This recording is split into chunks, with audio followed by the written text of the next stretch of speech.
So friends, welcome to the part 2 of avian treatment, जिसमें हम दिखा रहे हैं कि सेकंड पार्ट जो हमारा होता है उसके अंदर हम ओजोन ऑटो हीमोथेरेपी को यूज करते हैं।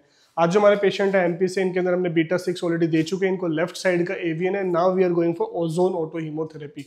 ओजोन एक वंडर मॉलिक्यूल है, ये एक ऐसी मेडिकेशन मॉलिक्यूल है, मैं मेडिकल ओजोन की बात कर रहा हूँ, जिसके माध्यम दैट इज O3। इसके बहुत सारे इफेक्ट्स होते हैं और बहुत सारे इसके मेडिकल इफेक्ट्स की बातें कर रहे हैं। तो अगर आप गूगल भी करोगे तो hundreds and hundreds of benefit patients को इसके अंदर मिलते हैं। पेशेंट आज के टाइम में natural healthy, normal individuals healthy रहने के लिए, फिट रहने के लिए, अपने इम्यून सिस्टम को बूस्ट करने के लिए, इंड्योरेंस को बूस्ट करने के लिए, अपनी स्ट्रेंथ को बूस्ट करने के लिए भी नॉर्मली इसको लेते हैं। That is called ozone auto haemotherapy, और इम्यूनोथेरेपी की तरह भी इसको इस्तेमाल किया जाता है। हम लोग बहुत सारी वेरियस कंडीशंस के अंदर इसका इस्तेमाल करते हैं, जैसे एवियन, डायबिटिक में जिसको न्यूरोपैथी होती है, पैरों में झंझनाहट, सुनपन, भारीपन बहुत ज्यादा रहता है। क्रोनिक डिजनरेटिव स्पाइन डिजीजेस के अंदर पेशेंट्स को इस्तेमाल किया, तो रोमेटोइड अर्थराइटिस के अंदर इसको इस्तेमाल किया, तो और नेचुरली आप हेल्दी, फिट एंड फाइन रहने के लिए भी इसको लेते हैं। इसके साथ में आपकी लाइफस्टाइल मॉडिफिकेशन, मेडिकेशंस, बाकी सारी चीजें भी, सप्लीमेंटेशन से आप और हेल्दी, फिट एंड फाइन रह सकते हैं। ओजोन ऑटो हीमोथेरेपी को करने के लिए we need special instrumentation, special equipments हमें चाहिए होते हैं। इसमें स्पेशली होती है हमारी bottles, these are the IOS bottles, and now these are the special IV sets. तो नॉर्मल हम लोग IV सेट है उसका इस्तेमाल इसमें नहीं कर सकते, ये सारे के सारे ओजोन कॉम्पेटेबल इंस्ट्रूमेंट्स होते हैं। ओके, ये सारे के सारे ओजोन कॉम्पेटेबल होते हैं, ताकि अगर आप लेटेक्स या रबर यूज करेंगे तो ओजोन कॉम्पेटेबल नहीं होता है, इसलिए उसको कभी भी इस्तेमाल नहीं किया जाता। मैंने कई जगह देखा है कि लोग ब्लड बैग जो होते हैं उसके अंदर उसको करते हैं, लेकिन वो बिल्कुल भी कॉम्पेटेबल नहीं है। तो हम कोई भी ऐसी चीज जिसके अंदर जो ओजोन कॉम्पेटेबल नहीं है उसका इस्तेमाल नहीं कर सकते। We always put a connector. हम ये वाले सारे प्रोसीजर जितने भी हमारी ओजोन ऑटो हीमोथेरेपीज होती है, DSCB इंजेक्शन होते हैं, उनको 2 सेटअप्स में करते हैं, आइदर इन द ICU और in the OT, operation theatre setups के अंदर, ताकि हम किसी प्रकार के इन्फेक्शंस को प्रिवेंट कर सकते हैं। सो now you can see this is the vacuum बोतल, ये पूरी वैक्यूम बोतल है, और कलर ऑफ फ्रेश ब्लड आप देख सकते हो ना, ब्लड इज गेटिंग कलेक्टेड। तो will take 50 cc of blood और फिर उसको ओजोनाइज करेंगे and will retransfer this blood. This is called ozone auto haemotherapy. ये बहुत ही सेफ है, आई कैन सी। तो we will collect 50 cc of ozone और उसको फिर साथ में ओजोनाइज्ड करेंगे। We can use UVBI chamber also, इसका और पोटेंसी उसकी बढ़ती है ब्लड की। Now this you can C, and ये पूरा का पूरा ओजोन जो बाकी ऑक्सीजन बचता है उसमें कन्वर्ट हो गया, and see the colour, it's a dark cherry red colour.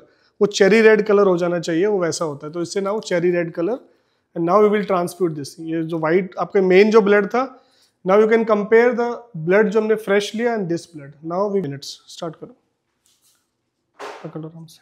this is called ozone auto haemotherapy. so इसके इस तरह के साइड इफेक्ट्स नहीं है, but we always take care, इसलिए हम पूरा का पूरा OT या ICU प्रोटोकॉल्स के अंदर करते हैं कि इफ एनी अनटूवर्ड इवेंट्स कुछ ऐसा होता है, कभी पेशेंट को एलर्जिक रिएक्शंस हो जाए कुछ भी, तो सारी चीजें तैयार रखी जाती है। अदरवाइज टिल डेट अभी तक कोई भी इस प्रकार की कोई भी रिएक्शंस यूजुअली हमें नहीं देखने को मिली है। एंड इसके अंदर डोजेस को भी बढ़ाया जा सकता है कि अगर हम ईबू की तरफ चले जाएं तो उसमें मल्टीपल, उसमें almost 1.5 litre of blood can be ozonized and it can be given over the period. तो इस तरीके से होता है। So now you can see that we have already transfuse. ये जो ब्लड है ये वापस पूरा का पूरा ट्रांसफ्यूज जाता है। This is called ozone auto, ozonised किया है आपका खुद का। इसको हम इम्यूनोथेरेपी भी कहते हैं, because it improves immunity also.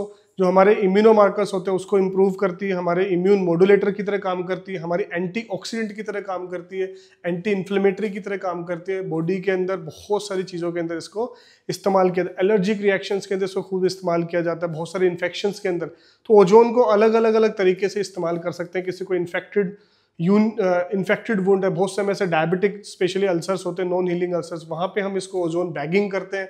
अगर हम जॉइंट्स के अंदर इसको यूज करते हैं, इसको इंट्रा आर्टिकुलर ओजोन करके हम ऑस्टियोआर्थराइटिस नी कंडीशंस के अंदर विद रीजनरेशन, हमने इसको रीजनरेशन ऑफ कार्टिलेज के अंदर भी हेल्प करते हैं। दैट इज कॉल्ड प्रोलोथेरेपी, जहाँ पे हम प्रोलोथेरेपीज के अंदर, प्रोलिफरेशन थेरेपीज में इसका इस्तेमाल करते हैं, वहाँ पे नी जॉइंट के अंदर करते हैं। सिमिलरली इंट्रा डिस्कल ओजोन न्यूक्लियोलाइसिस, जिनको डिस्क प्रोलैप्स है, सिग्निफिकेंट कनाल स्टेनोसिस है, वहाँ पे ओजोन का इस्तेमाल किया जा सकता है। उसको हम इंट्राडिस्कल ओजोन कहते हैं। इंट्रामस्कुलर, जिसको लंबोसाइकल पेन रहते हैं, वहाँ पे इंट्रामस्कुलर दे सकते हैं।